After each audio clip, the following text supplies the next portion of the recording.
I'm Alice. And I'm Brett. And this is The Prosecutor's Legal Briefs.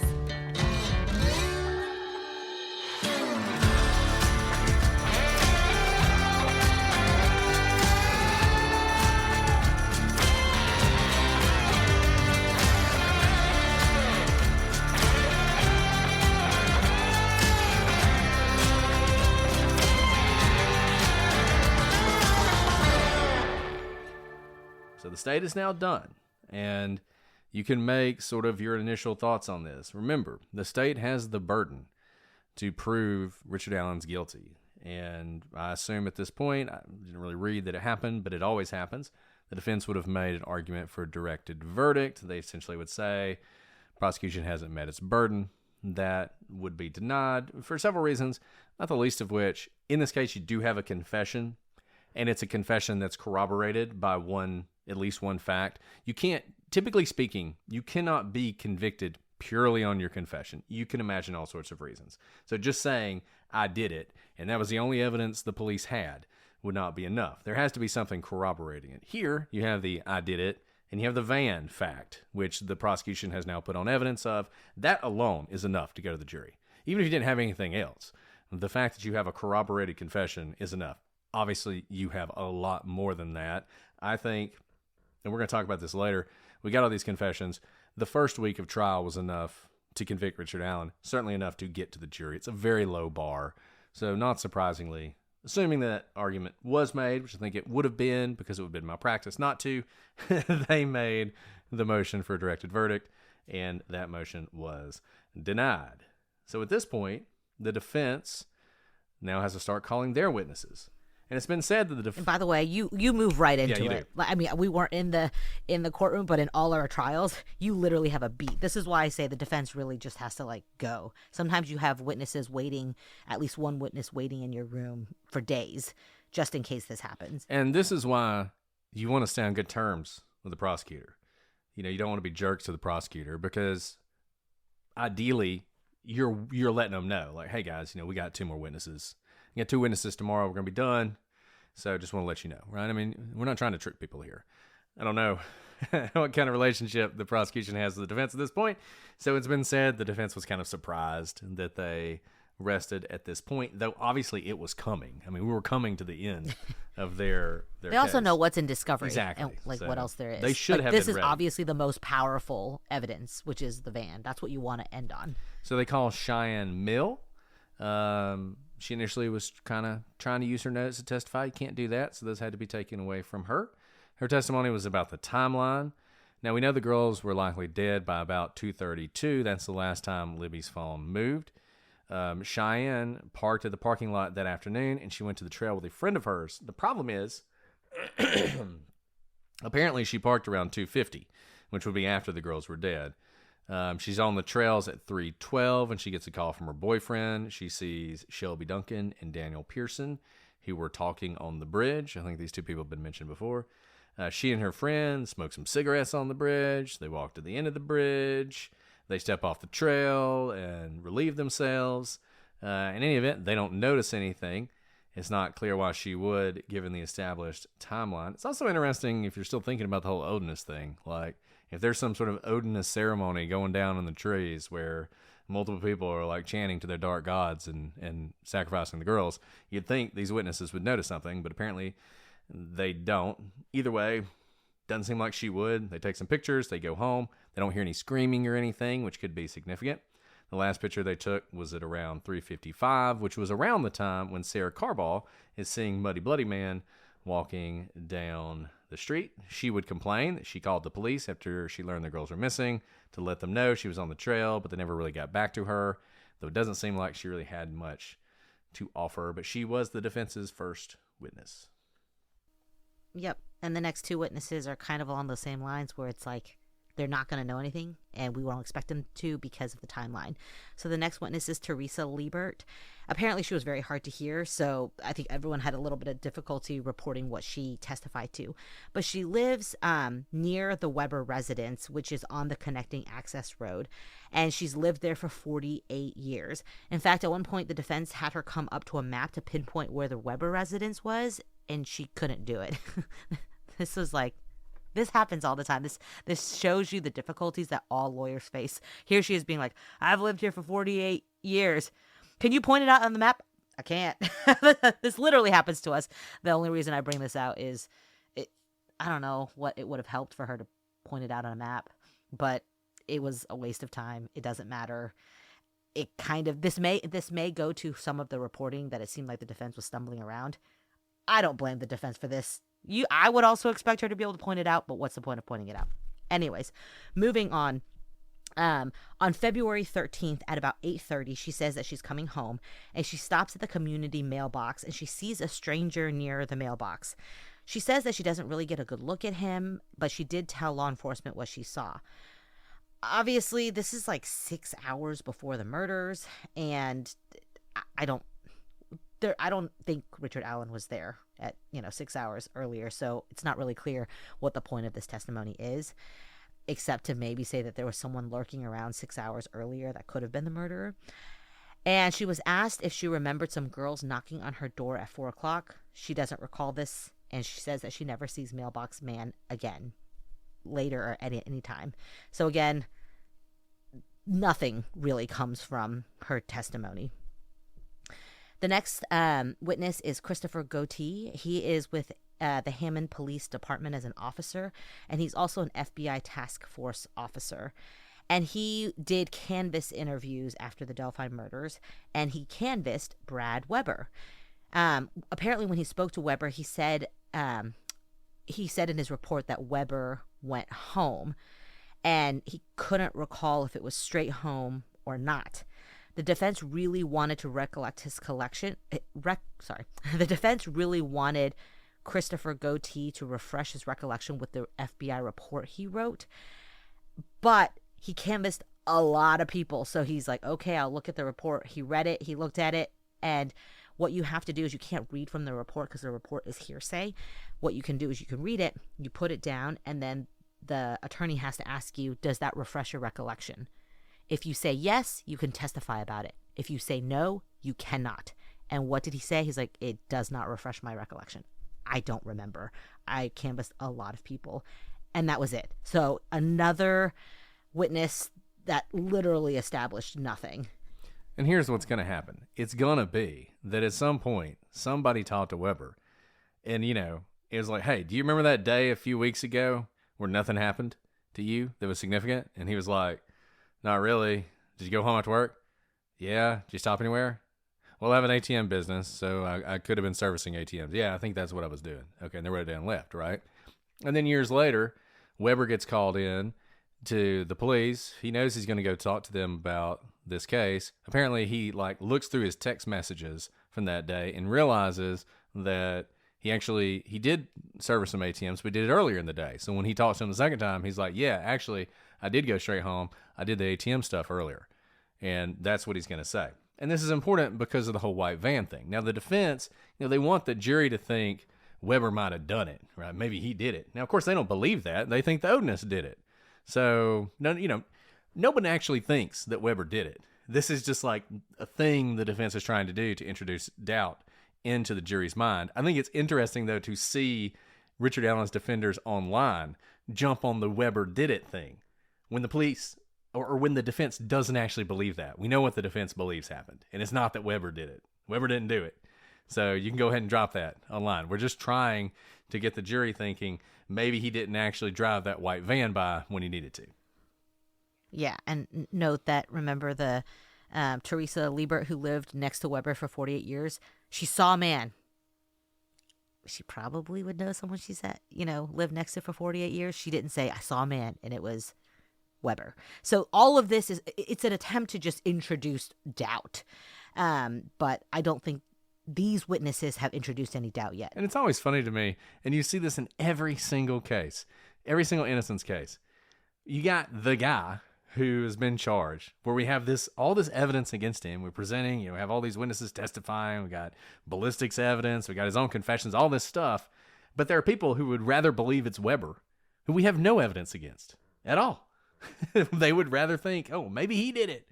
It's just, I don't know, the desire for it to be anybody other than the defendant is one of those things that I don't. Until they become the defendant. Exactly. And then they don't want that to be. And then it's the Odinist, right? Like if Weber had been arrested, it still would have been the Odinist. Or it'd be Ron Logan. It's whoever your like predetermined favorite is. Which is and I'll just say this. I'm all about, there's some of you out there who think innocent till proven guilty means we shouldn't even talk about a case until somebody's convicted. Like we should act like we're the jury. And not even talking. And I love that. That's great. You're really upholding the principle.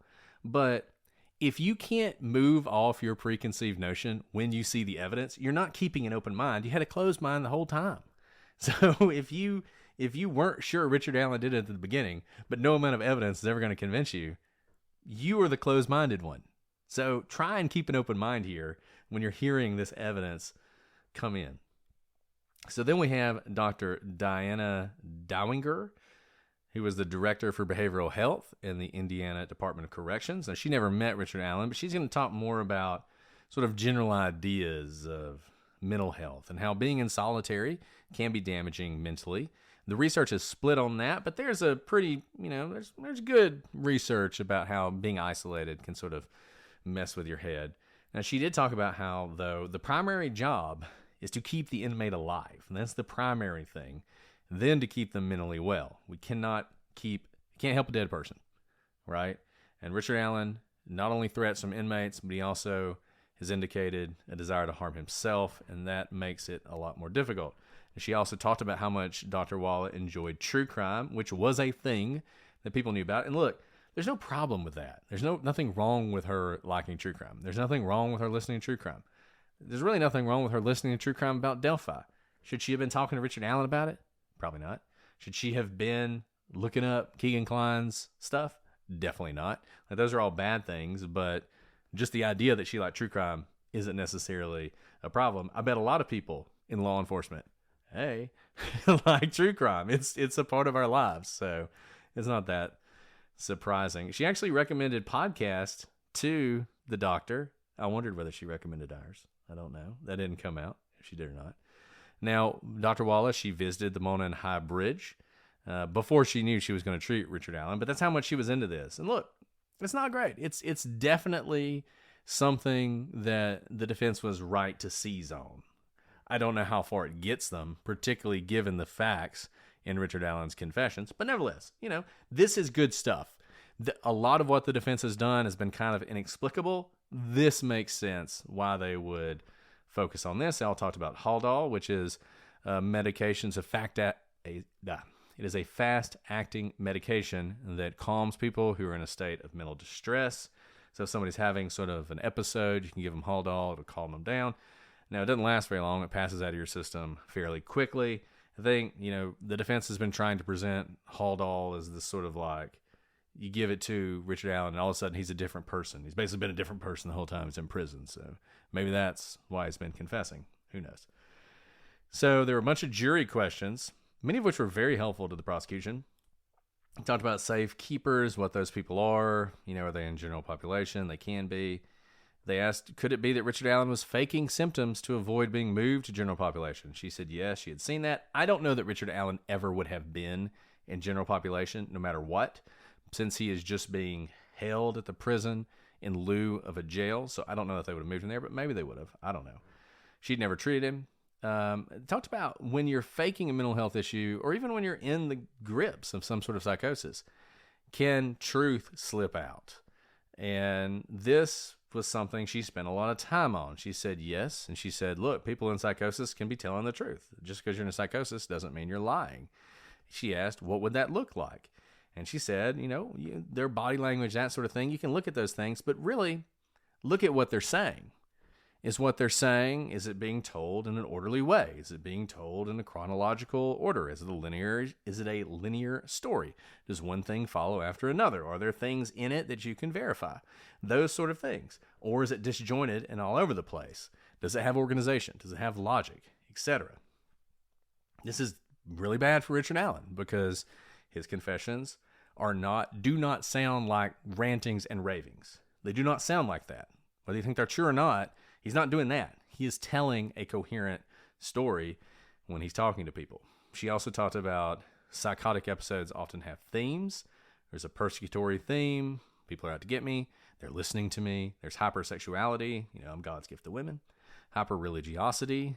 I am the son of God and the son, and probably God's gift to women at the same time. Extreme jealousy, command. You hear voices in your head telling you to do something. None of this really fits Richard Allen, it doesn't seem. In general, her testimony, and remember, she's a defense witness, is pretty bad for Richard Allen, all told.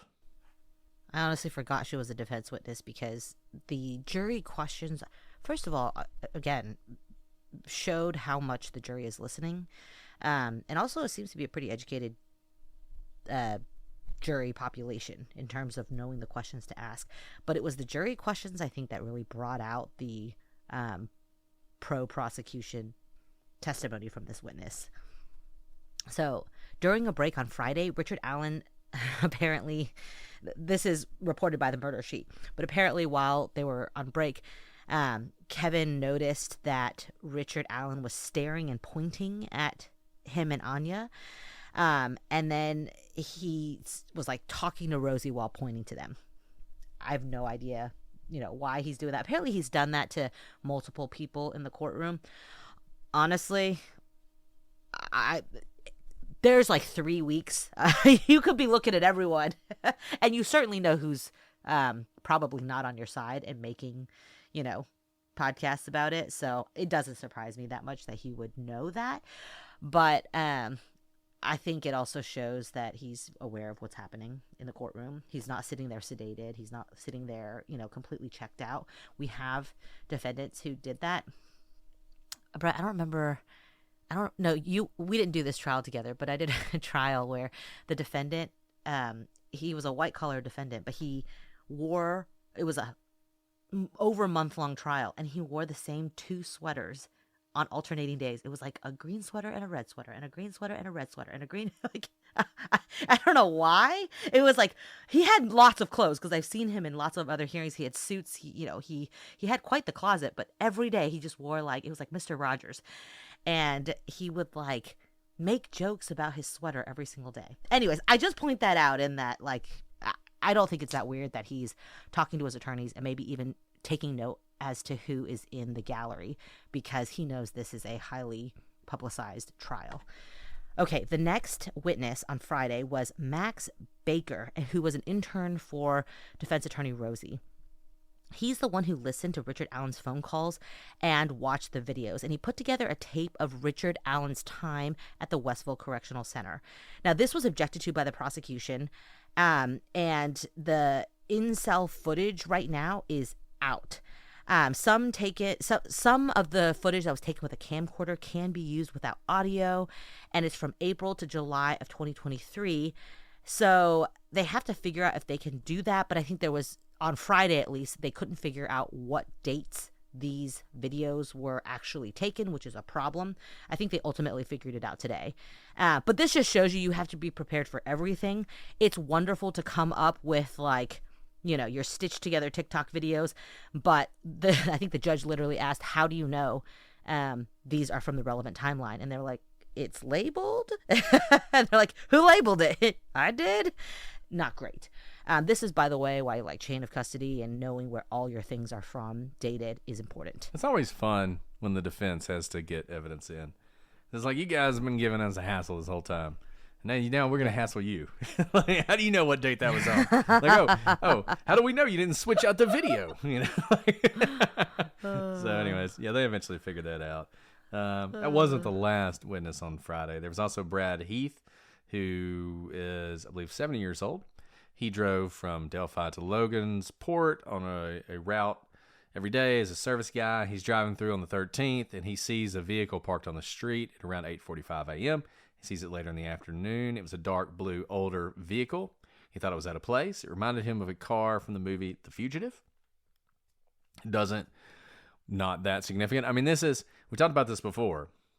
In every innocence case, you see this too. There's always like the mysterious vehicle parked on the street. Witnesses said they saw a car driving through the street. It's like, okay. But, the presumption is that was the killer in the blue car, right? It's not the man in the white van. It's the dude hanging out at the postal box or the guy in the blue car or whatever. But in any event, once again, this was 8:45 a.m., so it doesn't seem all that relevant. And I would just say this. I don't know why the defense is calling all these people. I don't know if they need more time to get to something. You never want to waste the jury's time. You particularly don't want to waste their time when they are stuck in a hotel. So the defense really needs to move this along and get to their point if they have one. Next, they had a photographer, didn't catch his name. He's 78, likes going on the trails. He said you can see rocks in the stream from the bridge, which I guess means you probably could see fish, which is one of the things Richard Allen said he did. He was there at around 3:15. He left around 4. He saw, I believe, Libby's dad looking for the kids. They asked him if he'd seen some girls. He hadn't seen them, and he didn't really see anything, and he left. Yeah, I don't know exactly why the defense is calling these witnesses. You also, like we said, you don't know what witnesses will say when they're on the stand. So sometimes you just got to take a shot and see if someone will be like, you know what, previously I said it was 8:30 a.m. I saw that weird man. It was actually 2:30. So sometimes you just got to take those shots. But what I think is really coming across in all these defense witnesses is there's a reason the defense wants to change the timeline. They can find people to talk about things anywhere but the actual timeline. And guess what? Everyone, I think, and I think the reason they can't find anyone to talk about seeing something else that may cut in their favor during the timeline of the murders is because we've heard from all of them in the prosecution's case in chief, and all of them saw a bridge guy. That's the problem, right? So they are in a rock and a hard place here, but I think that is what's so stark for me in the 2.5 days of defense testimony is, yeah, they have to have people before the murders and after the murders because everyone who was there during the murders saw Bridge Guy. And Richard Allen said, essentially, he's Bridge Guy. And he's confessed.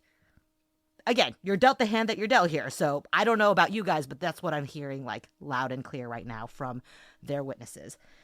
Now, the next witness is Daryl Sterrett, who is a volunteer fireman. And he talks about the search, but he didn't find anything. So that's all. I don't mean to be short shrift about that, but I guess the point of this witness is to show like maybe there's a world in which the girls weren't there and they had to be moved there later.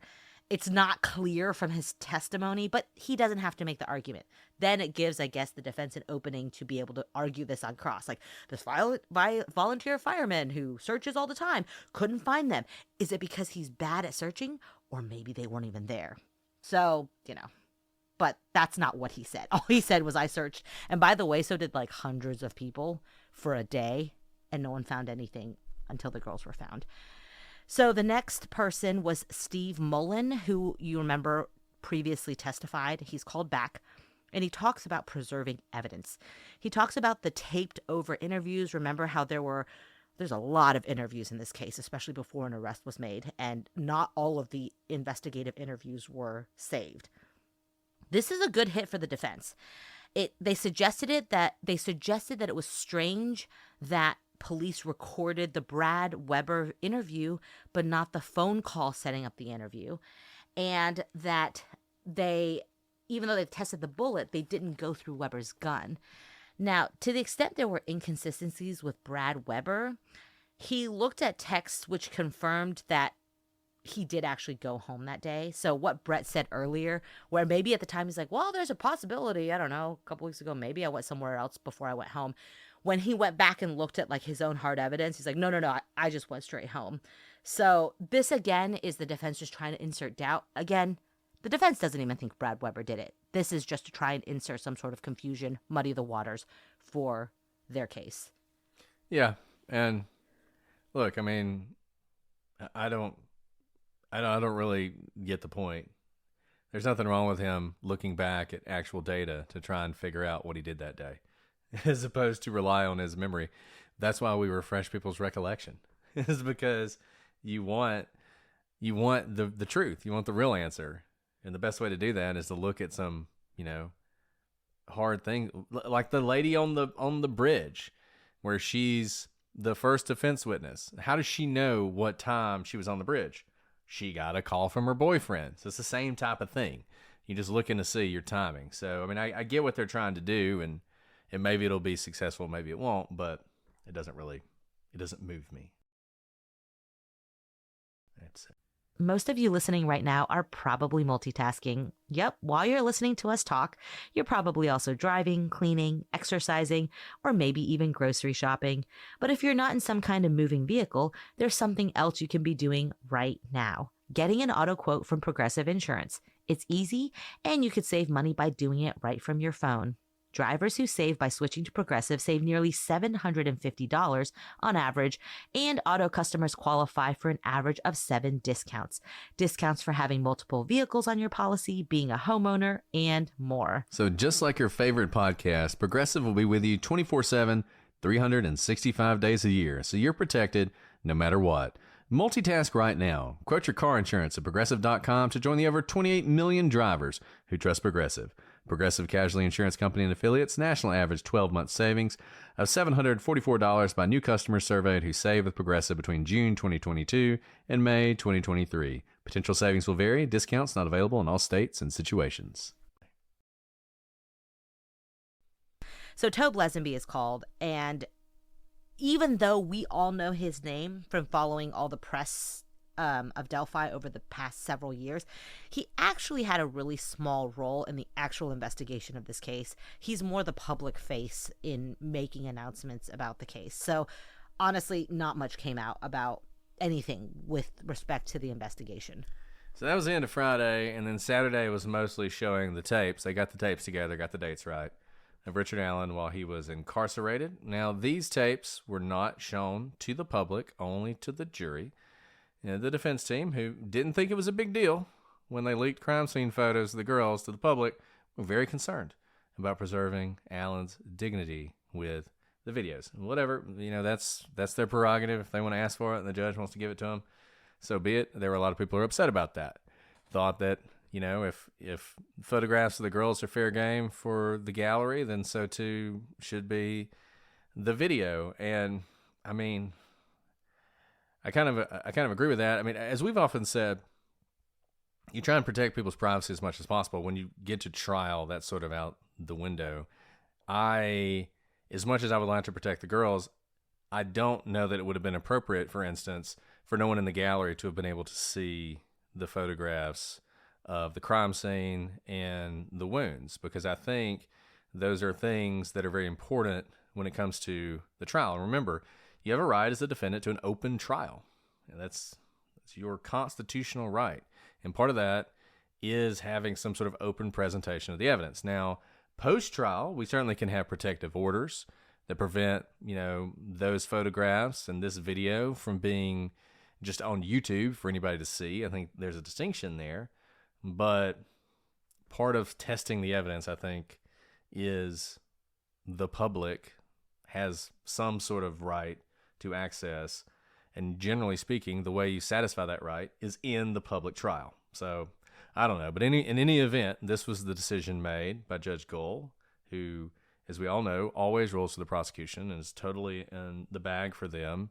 And yet here, definitely was ruling in favor of the defense. I don't think the prosecution thought this should come in at all. I think they had an argument for excluding it, but I think because of the confessions, I don't know that you can keep it out.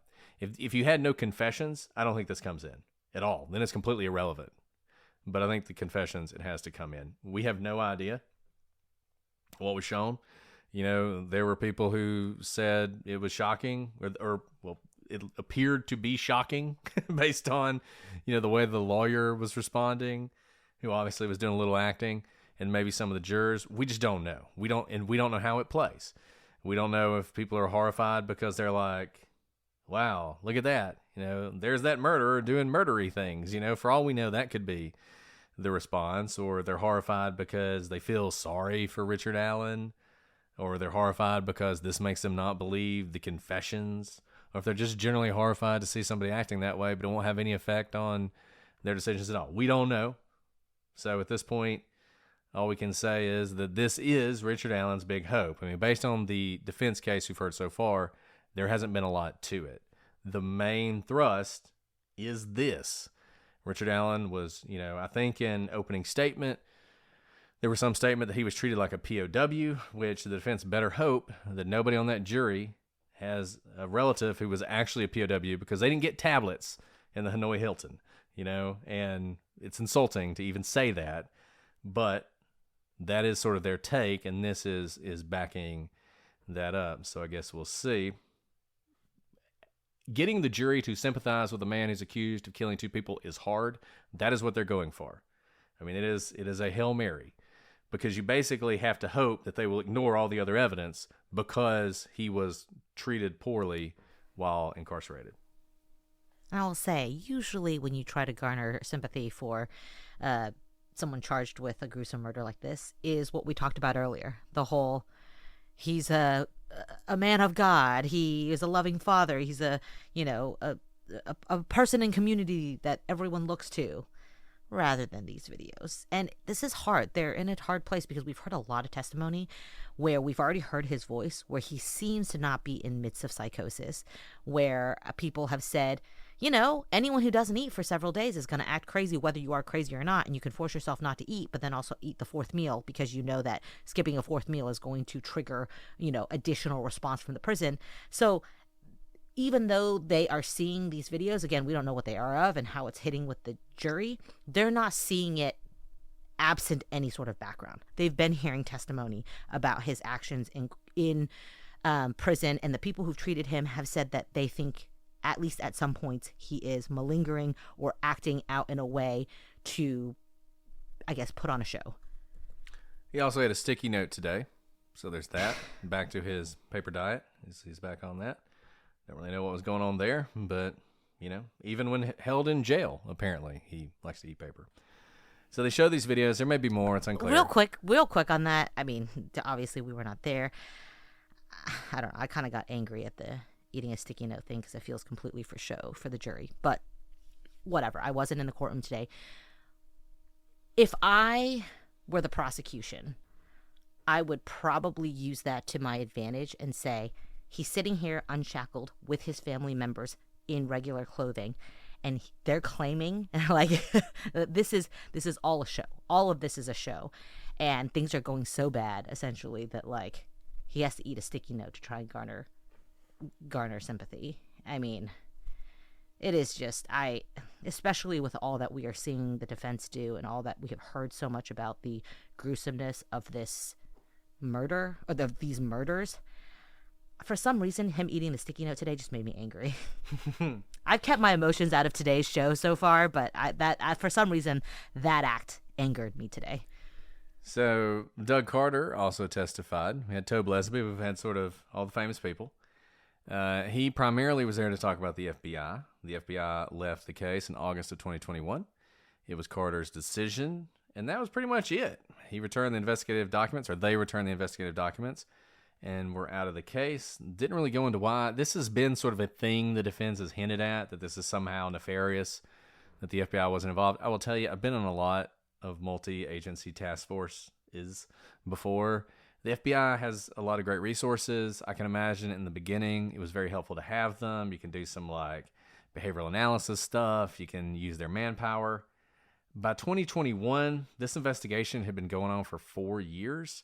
At that point, I don't imagine the FBI had a very major role at that point. They probably had like one agent who was doing some time on this, and I could imagine them, as they're sort of reorganizing this task force, which they did multiple times, just sort of streamlining things and getting it down to their people, and thanks for your help, FBI. I don't know why this would be a negative thing that the locals would want to handle a state matter at this point. And just so you know, for boring law enforcement administrative stuff, almost every law enforcement agency, certainly the FBI, we all have to do case reviews every several months, where you essentially have to say like what's being done in a case, why is this case still open, because you want cases to move along, you don't want things to fall between the cracks. And so when it's not your lead case, if you are helping and it's 4 or 5 years later and the case is still technically open on your file, like it shows as a metric that a case continues to be open, and they want to know how to allocate resources, both money and investigators. And if you report This case is still on our docket. It's still open. No, there's nothing they're waiting for. We're not waiting on testing. We're not helping with canvassing. There's no additional interviews. We're kind of just waiting because it's an open, unsolved case. Okay, well, if they don't need us, then let's close it out, because then we don't have to allocate resources to it. If something's open, it literally is just an administrative thing that law enforcement has to keep track of. So you can imagine that this actually happens all the time. We can always reopen cases, but we often close out cases when there's nothing for that law enforcement agency to do. Otherwise, administratively, it becomes a real burden. And that's when cases fall between the cracks. When you have too many cases open and it looks like we have to allocate all these resources to these 1,000 cases that nothing's happening in, and then we lose sight of the cases that are active. And let me just also say, state and local agencies don't really like working with the feds. I mean, they just don't. We do it a lot. We value our state and local partners, of course. We love them. But they view things differently. There are all sorts of reasons this might have happened. Almost none of them are nefarious. In fact, it doesn't even make any sense. I mean, this was August of 2021. They didn't make an arrest until October of 2022. They didn't know about Richard Allen for another year. Like, what would be the big thing going on here at this time? I think there's all sorts of reasons. As Alice was talking about, justifying the resources. I could imagine Doug Carter having to write a memo every couple months explaining to the local FBI why he needs this agent. And maybe just being like, you know what, I'm tired of writing a memo. Thanks, guys, for your help. He actually, you're totally right. He probably actually had to do that. And it's annoying. Like, every case that's open on your docket takes, like, you have to do case reviews where you have to sit down and talk to someone.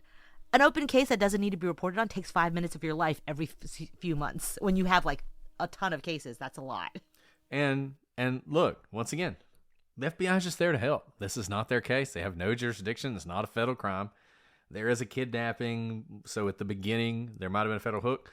We found the girls there, so there is no federal hook. So it just doesn't surprise me. So we've already spent more time talking about it than they did in court today, but I know this has been sort of a source of, the FBI is so mysterious. Like, wow, what's going on with it? Focusing on the wrong things. Yeah. Think something boring, administrative. Yeah, exactly, and that's probably what it is. So we've come to the end of the testimony for this week. Most likely there'll be a verdict next week or early week after that. By then, it may just be me for a little while, so you guys are going to put up with me by myself. We'll have to see how that goes. I do want to say one thing before we sign off and before we lose Alice, and that's about the confessions, because I keep seeing people say something, and I don't really even understand. I understand what you're saying, but I don't understand why you're saying it, which is, if there are no confessions, would there be enough in this case? And I feel like you're looking at this completely wrong. I understand you're trying to say, is there enough to convict him without the confessions? But I feel like you've already gone down the wrong path at that point. The confessions are part of this case. They're part of this case no matter what. They're part of this case whether you believe them or don't believe them. And you can't look at individual pieces of evidence and just say to yourself, well, I'm looking at this confession. Do I believe this confession is legitimate or not? I'm going to say I don't believe this one. Now I'm going to move to confession 2. Do I think this confession is legitimate or not? I don't know. You can't do that. And the reason you can't do that is because when you're looking at the evidence, you have to look at it in a holistic view. You don't know. I don't know whether or not these confessions are legitimate. I don't know whether or not they are the product of psychosis. I don't know if Richard Allen is making them up, and neither do you. And so just because you have heard this and you're like, I don't know, I think maybe these are made up. Okay, fine. That is not the best way to analyze them. The best way to analyze them is in their totality. So you have a man who put himself on the trails at the time the girls were murdered, who was seen by other people who identified Bridge Guy, who says he's dressed like Bridge Guy, whose bullet was found at the trails, whose car is caught on video driving to the trails, who says that he was spooked by a white van that was arriving at the trails at that time, and then says he killed the girls in multiple different confessions. Those are all facts you have to consider together. And if you want to discount the confessions, you cannot do it on the confessions alone. You have to do it in the light of all the other evidence. So thinking about it in that bifurcated way, I think you've already started down the wrong path, and you've set yourself up not to have a good analysis of the evidence that is in front of you. Amen. And when looking at the totality of the evidence, you're evaluating the confessions like you do all the other evidence. If these were all ravings of a madman that made no sense and it had no details that were consistent with the crime scene, it's part of the evidence, but certainly doesn't point to guilt. But look at the nature of his confessions as well. There's nothing in the rules of evidence that say you discount their own confessions. You may have reasons, maybe you're buying into some of the cross-examination or some of the defense testimony, that there's some reason you shouldn't believe it. But note that the defense isn't even arguing, don't listen to the confessions. They're trying to discount them because they absolutely are part of the case. The defense is not saying, well, they're just blowing a bunch of smoke. You can't listen to this. That's not what they're saying. Listen to what their cross-examination is saying. Listen to what their defense testimony is. They're trying to say, don't give this as much weight, because that's what the jury's supposed to do. Weight all the different evidence. It's like when we talk about circumstantial and direct evidence. You don't just say, well, what is the direct evidence case, without looking at any of the circumstantial, or what's just the circumstantial evidence. It's all evidence. And the jury, that's why they sit in the courtroom and they listen and see the mannerisms in which the witnesses are testifying, and they determine the credibility of what they are hearing, because all of it's evidence. Imagine it on a table, and they have to determine how much weight to put on each of it, what to believe, how to believe it, and whether it's consistent with each other.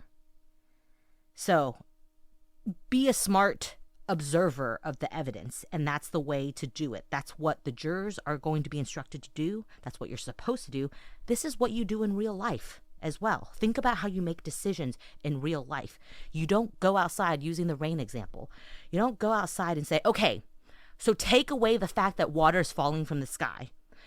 Convince me that it's raining right now. Okay, I see umbrellas up, and I see that the news right now is currently reporting that it's raining, and there's water from the sky, but discount the fact that water's coming from the sky. No, water coming from the sky is absolutely a part of you determining whether it's raining outside. And this is what you do in the courtroom. When you walk into the courtroom, what does the judge and what do the attorneys tell you to do? You don't check your rational thinking at the door. You don't stop the way you normally think about life, how you make decisions, how you determine what is right or wrong or true or not true when you walk into a courtroom. I think a lot of people forget that. The courtroom is supposed to symbolize the rest of our world. That's why it's a jury of your peers. It's not a jury of people with suspended realities. It is truly supposed to be the standard of a reasonable person who's lived life in this world that follows kind of the rules of society and the rules of physics that we all follow. When you walk into that courtroom, that doesn't get checked at the door. So, in real life, if you're at the office and a stapler is missing, and you catch your coworker, Bob, on security camera taking the stapler, and then Bob says, hey, I stole your stapler, do you count the fact that you saw him on camera and he said, I stole your stapler, as all part of the evidence of being like, yeah, you stole my stapler? Yeah, you take that into consideration. Do that here as well. Don't check common sense at the door. I don't think the jurors are either, because I think they're asking questions that show they're thinking about the totality of the circumstances. But I also think we're going to find out pretty soon what they think. And Alice, uses great examples as always. And I really like the rain one. You can imagine a scenario where you're watching television and they're telling you on the television it's raining. And you look out the window and you see somebody walk by with an umbrella. And you might say to yourself, a similar circumstance is, well, what if you didn't see that person with the umbrella? I mean, are you just going to take the weatherman's word for it? You're just going to assume that he's right? It's like, what? I did see the person with the umbrella. And because I saw the person with the umbrella, I have a reason to believe what the weatherman is saying. That is very similar to confessions. We believe confessions not just because the words are coming out of someone's mouth, but because of all the other evidence around it. And the defense very much wants you to separate those out, because they don't want you to think about the fact that the guy who's confessing to doing it also did all these other things. In some ways, the confessions, if played right, are almost helpful, because the jury they're so focused on the confessions that maybe they forget about all the evidence. Now, this prosecution's done a good job making sure that doesn't happen. But maybe they forget about all the evidence, and you can get them in a place where the only question they ask when they go back in the jury room is, do I believe the confession or not? We've talked about this with a witness testifying, with a defendant testifying, that a lot of times everybody's so focused on the defendant testifying, and was he believable? Was he not believable? We saw this in Murdaugh, that if we can just convince the jury he's believable, well, then maybe they'll quit, because they'll forget about all the other evidence that showed he was guilty. And I think that's, right now, the defense's best path is to try and, through these videos, show that there was reason to doubt the confessions. Ignore the man behind the curtain. Since you have reasons to doubt the confessions, therefore he's not guilty. And kind of, I know we have another week to go, but stepping back and looking at 3 weeks of evidence, with the prosecution having rested and the defense, getting started and I think probably ending soon. If not for the media circus that has occurred, this honestly is a very boring case. There are so many cases like this. There are so many cases like this. I wish that were not true, but they happen every single day. No one pays attention to these trials because there's so many of them. They are personal, of course, to the victims and the victims' families, but this is not an extraordinary case. The evidence in this case is not extraordinary. The way he's acting in jail is not extraordinary. His 60-plus confessions is not extraordinary, except for the fact that he's going to trial. I'm still shocked he's going to trial, because this case, in 99.9% of other situations, would have pled out. It is a strong case the prosecution has put forward. The defense's cross-examinations, look, they've done the job they're supposed to do. Their cross-examinations and the witnesses they've put up so far have done nothing to dent a very clear, very airtight, very strong evidentiary story that meets all the elements of double homicide. Yeah, I mean, I agree 100%. We'll see what happens in the next week. I mean, maybe they throw a Hail Mary, but once again, that is not what defense cases typically do. It's very rare that you see a Hail Mary. We covered the We know what the Hail Mary was. They're continuing to try it. It's the Odinist theory. True. And look, that's a heck of a Hail Mary, but they're not allowed to present it, as they shouldn't, because there's no evidence tying it to It's it. kind of funny because if you let them do it now, they've already put on all these witnesses who basically said, we didn't hear Brad Weber. anything. It's like, wait, if you didn't hear or see anything, how was there an Odinist cult thing going on down there? But look, I don't know. If it had been me, I would have put on some bullet person. I would have got someone who's actually a ballistics expert, not a metallurgist, which is who they tried to do. I would have gotten that person. I would have shown the videos. I would have gotten a psychiatrist to talk about how they examined Richard Allen, and he's going through all sorts of things, and he could say anything, and I would have rested. I wouldn't have put on all these people that they put on. That's how I would have done it. That's not what they're doing. That's why they get paid the big bucks. Like I said, we'll see what happens. I expect we'll have closing arguments. I will be shocked if we don't have closing arguments by Wednesday. I mean, I think that's giving them a lot. 2 more days. I know, because they've been having long trial days as well. So that's a lot of hours to fill when these witnesses are going. And there's not a lot of cross-examination or jury questions because there's just not a lot of substance to ask any questions about. And we'll see if the family testifies. I mean, the daughter thing is awkward and out there. Yeah. And it's fair game to ask about. Do you put her on the stand to say he never did that? Do you do that? And if you don't, is the jury saying to themselves, well, they didn't put her on? I mean, that's a delicate place, and I do not envy her. I don't envy any of his family. And there are a lot of victims in this case. And like I said, I know people have been very critical of them, but it is difficult to put yourself in the place of being the mother or the wife of someone who's accused of doing something like this. So, spare a little bit of... Let's focus on the person who's charged. Exactly. Focus on the person. Direct your ire at them. If you're going to be mad at somebody, be mad at them. Okay, Alice, we've been going a while. I don't think I have anything else. Do you have anything else? No. I hope this was helpful, everyone. And, there are other sources, obviously, of people who are in the courtroom. Go listen to them. But hopefully this helps you see it from, folks who've been in the trenches, and I really hope this comes to a close tomorrow, because like I said, this case is unfortunately unextraordinary from an evidentiary point of view. It's extraordinary whenever there's a horrific murder. And I truly wish that Abby and Libby and their families did not have to live through this media circus, because this just happens sometimes with cases. I don't know why they hit lightning, but this one did.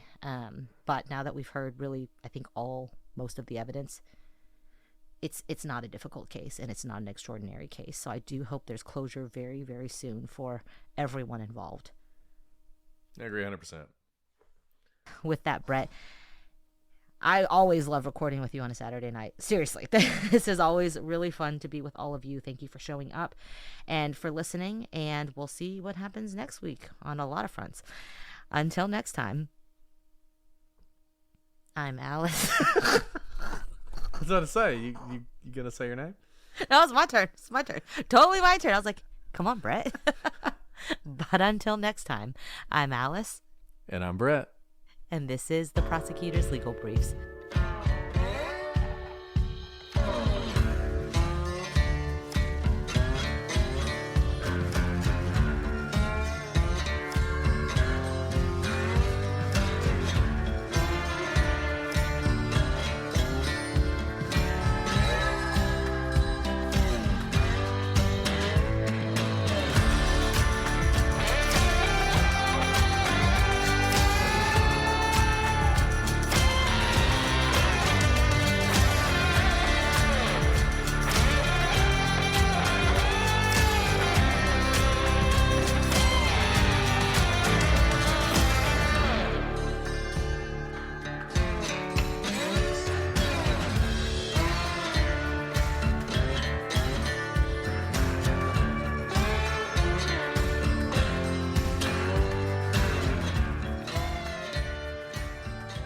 Forgot what show we were doing. Yeah, there you go. You nailed it, Alice. I was like, come on, Brett, way to fall down on the job. Oh, my goodness. All right, well, good luck, Alice. Yeah, thanks. That was great. Man, that was over 2 hours. Okay, I'm going to stop it.